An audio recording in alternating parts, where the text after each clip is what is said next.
Bora reagir juntos a mais um vídeo do Shark Tank e entender como os grandes investidores vão analisar essa empresa? Olá, investidores! Meu nome é Amanda Cecília, eu sou especialista em investimentos e se esse assunto te interessa, não deixa de se inscrever aqui no canal e me segue também lá no Instagram para não perder nada. E hoje o vídeo do Shark Tank, eu achei ele muito interessante, eu vi ele rapidinho, eu não fiz nenhuma análise ainda muito específica, mas a impressão é que eles deram muitos dados, então vai ser legal para a gente ver junto. Eu já fiz alguns vídeos desse, analisando, né, vídeos, apresentações do Shark Tank, e se você quiser, acho que eu vou fazer uma playlist e deixar elas aqui também, que aí você pode ver todos lá e me dar a sua opinião também. E inclusive, se você tiver alguma sugestão de algum desses vídeos do Shark Tank que você acha que vale a pena a gente trazer para cá, deixa aqui nos comentários ou me manda lá no Instagram também, que a gente pode entender um pouco melhor sobre algum vídeo específico juntos. Então vamos lá? Meu nome é Rodrigo Trave, eu sou diretor comercial e cofundador da Ledax. Olá, tubarões, meu nome é Hugo, eu sou cofundador e também diretor industrial da Ledax, cuja proposta é fabricação de luminárias em LED, fornecendo economia de energia, um produto de longa vida e também um produto totalmente reciclável. O nosso produto ele está voltado para o segmento B2B, ele já foi fabricado para indústrias, redes hospitalares, universidades, shopping centers. Ele já coloca ali, né, uma venda para empresas. A tradução seria business to business. Aliás, a tradução não, né, o significado da sigla, empresa para empresa. É diferente, por exemplo, de uma loja, né, que é uma empresa que vende para o consumidor final, que a gente chama de B2C. E até estádios de futebol. E pensando nisso, nós fizemos um case baseado na rede de lojas do Apolinário. Apolinário, vamos supor que você investisse o seu dinheiro, seriam 5 milhões de reais estimado, para a troca de 100% das suas lojas. Em menos de 12 meses você teria este payback pela economia de energia e após isso você teria uma economia de 6 milhões de reais. Bom, nossa fábrica está em São Bernardo do Campo, nós temos 52 colaboradores. O nosso negócio ele tem 3 anos de existência, ele já tem uma relativa atração e nos últimos 3 anos nós faturamos 19 milhões de reais. Nós viemos aqui oferecer 7% da nossa empresa por 1 milhão de reais. E aí, tubarões, quem vem com a gente? Vocês já sabem o esquema, né? Vamos calcular por quanto que ele está avaliando a empresa. Então, 1 milhão por 7%, quer dizer que eles estão avaliando a empresa por praticamente ali 14 milhões e 300 mil. Vamos ver qual vai ser a oferta. Eu acho que em geral é muito difícil dos Sharks aceitarem menos de 10% da empresa, né? Então, vamos lá. Por que vocês estão aqui? Por que vocês querem esse 1 milhão de reais? A gente está atrás de um smart money, na verdade. A gente poderia ir para o banco, a gente tem faturamento para isso. Smart money é um tipo de investimento ali que é muito usado entre as startups, que o objetivo principal ali é receber não só o dinheiro, mas também o know-how de quem está investindo. Então, ter a pessoa ali como um mentor, ela agregar mais do que simplesmente colocar só dinheiro, porque ele está falando aqui, né? Se ele precisasse só de dinheiro, ele conseguia pegar um financiamento no banco, mas a ideia é ter o dinheiro, abrir mão de uma parte da empresa por causa disso e ter a pessoa comprada na ideia também. Acho que, em geral, muitas vezes a ideia dos Sharks é isso, né? Não é simplesmente colocar o dinheiro e esquecer, mas contribuir para o negócio. E aí aqui eles usaram uma definição específica para isso. Quanto vocês faturaram no último ano? 2017, 9 milhões e meio. 16, 4 milhões e 700. E 15? 2015, 2 milhões e meio. Qual é o EBITDA? 15% acumulado. Daí lucro líquido. 10%. E quanto você tem de margem hoje numa luminária dessa? A gente trabalha com esses 10% de margem líquida. Olha só, tanto de coisa que eles já deram aqui, né? Eles tinham falado inicialmente o faturamento total, e aí é interessante que o cara sabe os números na ponta da língua. E aí a gente consegue ver um crescimento do negócio ao longo do tempo, né? Então, em 2015, eles faturaram 2,5 milhões, em 2016 eles faturaram 4,7 milhões. Isso quer dizer que eles cresceram 88% em um ano E vamos ver de 2016 para 2017, né? 2017 eles faturaram 9 milhões, 2016 4,7. Isso quer dizer que eles cresceram um pouco mais de 100% ali, 102%. Então, nos primeiros anos aqui eles estão mostrando que tem crescido muito, né? São só 3 anos, não é tão nova a empresa, mas também não é tão consolidada assim e já estava tendo um crescimento interessante. E aí ele fala que o EBITDA dele é 15%, lucro antes dos gastos ali mais financeiros, né? Que são os impostos, juros de financiamento, depreciação e amortização. Então, e aí depois que o lucro é 10%. Então não é um lucro tão alto. Isso quer dizer que no último ano lá que eles faturaram 9 milhões e meio de lucro que de fato sobrou para a empresa ali, foi só 950 mil reais. Então ali, sei lá, nesses anos, né, eles falaram que tiveram um faturamento de 19 milhões e meio, isso quer dizer um lucro de 1,9 milhões. Isso quer dizer que eles estão fazendo um múltiplo ali, né, entre 1,9 milhões, mais ou menos, de lucro líquido e 14 milhões de avaliação da empresa, eles estão fazendo um múltiplo de 7,5. Isso quer dizer, né, isso é uma forma de avaliação simplificada ali, que é utilizada inclusive para comparar empresas do mesmo setor, que é pegar uma informação da empresa e multiplicar pelo número ali médio do mercado para entender quanto que a empresa vale. Então é como se ele tivesse pegado esse 1,9 milhões de lucro multiplicado por esse 7,5, que então chegaria ao valor da empresa de 14 milhões.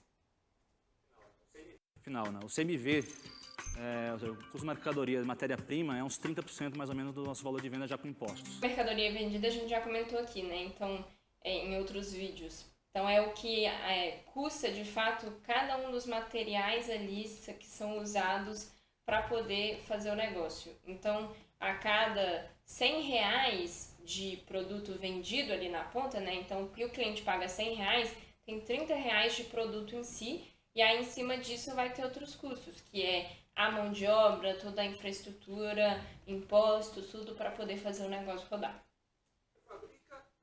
Eu peguei esse gancho que vocês falaram, que se o João Apolinário investir 5 milhões no primeiro ano para trocar todas as lâmpadas, ele já teria um payback e uma economia de 6 milhões de reais, é isso? Exatamente. E aí vocês falaram que vocês conseguem fazer isso através de alguma tecnologia que vocês proprietários... Payback, né, que eles estão usando ali, é o retorno sobre investimento. Isso quer dizer assim, ele vai ter que investir 5 milhões e em um ano a economia que ele vai ter com essas lâmpadas também é de 5 milhões. E aí ele fica ali no 0 a 0 e a partir dali ele só teria lucro, né?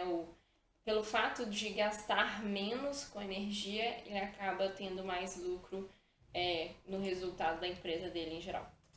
Que vantagem competitiva vocês têm em relação às outras empresas de LED? A gente consegue oferecer um produto com qualidade similar, com um custo de 20% abaixo do que eles praticam hoje. E por que como é que vocês conseguem esse custo? Basicamente a gente tem aqui os LEDs, a gente importa os LEDs, fabrica 100% no Brasil. Essas empresas multinacionais, quando eles trazem pronto, importam pronto. Então quando eles pagam imposto, eles pagam muito mais imposto do que a gente paga aqui. Qual foi o método de valuation que vocês usaram para justificar 14 milhões? A gente usou 10 EBITDAs, Camila. Você usou 10 EBITDAs, você usou o múltiplo de mercado, foi 10 isso? múltiplos de mercado. 10 vezes E o múltiplo de mercado hoje do teu mercado é vezes 10? 7 a 10. E por que você botou 10 aqui? Bom, então aqui eles falaram, né, do que eu tinha comentado de múltiplo, né? Então essa avaliação mais simples da empresa para falar quanto que ela valeria ali dentro do mercado que ela está inserida. Mas aí, no caso, eles usaram o EBITDA.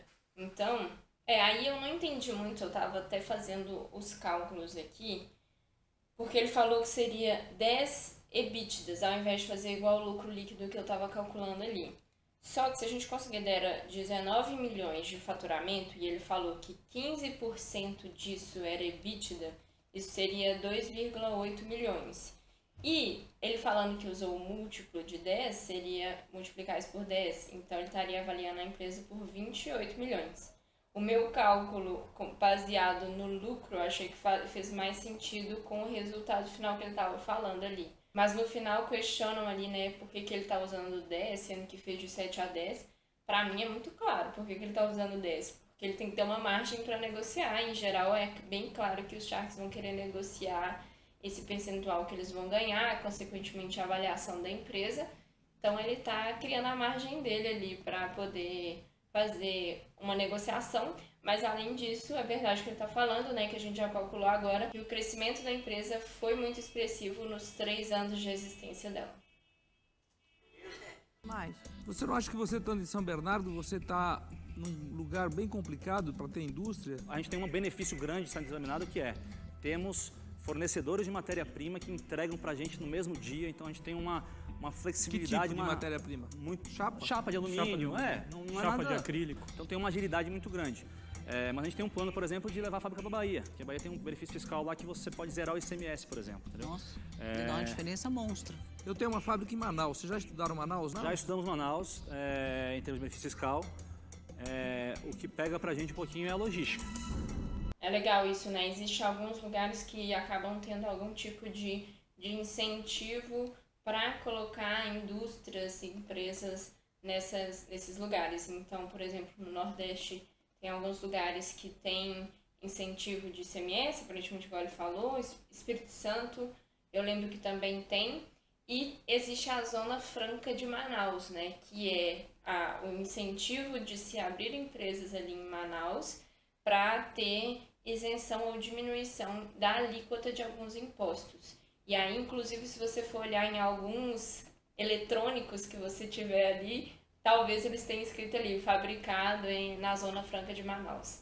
E aí, aparentemente, o Apolinário se aproveita disso também para a própria indústria dele, né?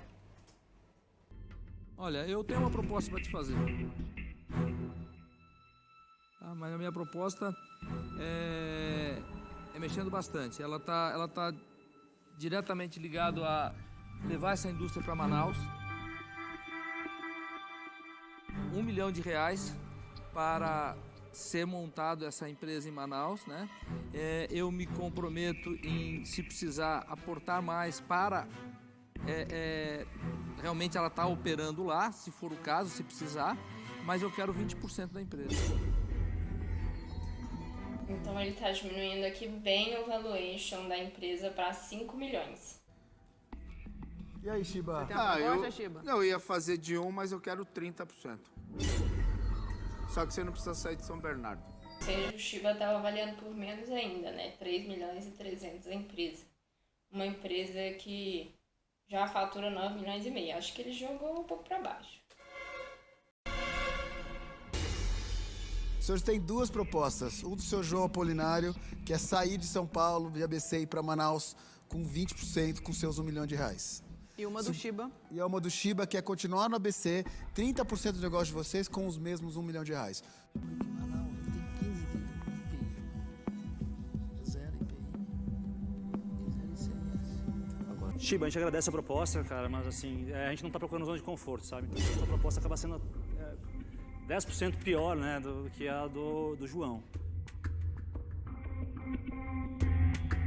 João, a gente estabeleceu, a gente vem para cá, esse cenário que você colocou até foi um cenário que a gente não tinha nem conjecturado, né? A ida para Manaus, enfim, o nosso limite. Isso, sinceramente, eu acho muito interessante do Shark Tank, que mesmo se os empreendedores saíssem sem nada, eles já saem com insights interessantes, assim, alguma coisa que ele nem tinha pensado e que acaba sendo uma economia muito relevante, por exemplo, essa questão da tributação ali, da isenção de tributação em Manaus. Aqui vender 12% da nossa empresa por R$1 milhão. Você não precisa se comprometer em aportar mais nada. Eu acho que eu tendo 20% é um valor mínimo para realmente valer a pena eu ter todo esse envolvimento que eu vou ter que ter, né? Porque eu tenho muitas outras coisas para aportar, né? Eu mantenho a minha proposta dos 20% porque eu acho que a minha proposta foi boa.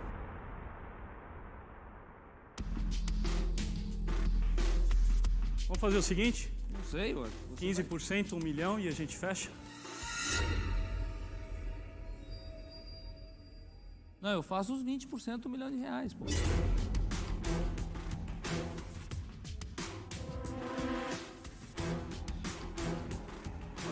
posso fazer isso aqui também? Segue em A gente tá frente, assumindo segue em uma frente. decisão. Vamos lá, 20%, 1 milhão aportado, 1 milhão como linha de crédito, a gente pagando CDI anual para a gente... 2 milhões? Não 2 milhões. 1 Ele quer milhão o resto do aportado, empréstimo. 1 milhão como linha de crédito para a gente usar para melhorar os nossos empréstimos atuais, pagando CDI anual. Mas aí ele vai entrar para cobrir a dívida de vocês, gente? Ok, vai baixar o custo. Emprestar. Vai baixar o custo da Baixar dívida meu custo dele. financeiro, Isso, meu baixar o EBITDA, custo financeiro. meu lucro líquido aumenta. Eu não tenho problema, mas eu preciso ter um tempo para isso, né? Tempo. Quando pode ser vida eterna um CDI. 2 anos. Se aumentar seu lucro líquido nas custas dele. Essa discussão aqui também é muito interessante, né? Algumas vezes acontece isso dos Sharks oferecerem uma parte como um empréstimo. E aí aqui nesse caso, o que ele está falando, né? A empresa deles hoje em dia tem financiamentos que cobram mais caro do que ele está oferecendo ali. Ele está oferecendo pagar uns juros de CDI, que é assim, muito pouco. Quando você está investindo, isso é o mínimo que você quer ter ali de rendimento, né, na sua carteira de investimentos. O banco, quando vai emprestar dinheiro, ele acaba cobrando muito acima disso. E aí aqui ele está pedindo uma parte de empréstimo, isso quer dizer que tem uma parte que é participação da empresa, que o Apolinário só vai receber retorno em cima disso se a empresa der certo, e tem uma parte que é empréstimo, que o Apolinário vai ter ali um retorno baixo, assim, mas, né, de interesse, segundo as intenções ali, que é financiar uma melhora de resultado da empresa para poder a sua participação também melhorar. Então, com esse 1 milhão, eles conseguem trocar a dívida. E isso é muito interessante até mesmo para pessoas físicas que têm dívida, né? É melhor você, se você não consegue pagar toda a sua dívida de uma vez, é melhor você trocar dívidas mais caras por dívidas mais baratas. Então, por exemplo, sei lá, nessa época eu não sei a certo, mas vamos falar que o CDI estava 8% e os juros que eles estavam pagando em algum empréstimo era 15% ao ano. Então, com essa movimentação, quer dizer que ele está pagando menos juros e se ele está gastando menos dinheiro pagando juros, ele acaba aumentando o lucro. No final, o Apolinário se beneficiaria disso também. Então, é uma proposta interessante por um período não muito longo, que são esses 2 anos que ele está colocando aqui. 1 milhão para comprar aportado na empresa e 1 milhão durante 2 anos CDI anual. para CDI anual. E não fechado. Muito legal esse Shark Tank porque a gente está lidando ali com empreendedores que de fato sabem dos números que eles estão falando. A proposta final foi muito interessante e eu espero muito que tenha dado certo o negócio deles. E você, deu para entender esses conceitos, né, mais complicados que eles trouxeram nesse pitch dessa vez? Me conta aqui nos comentários e a gente se vê na próxima. Valeu, investidores!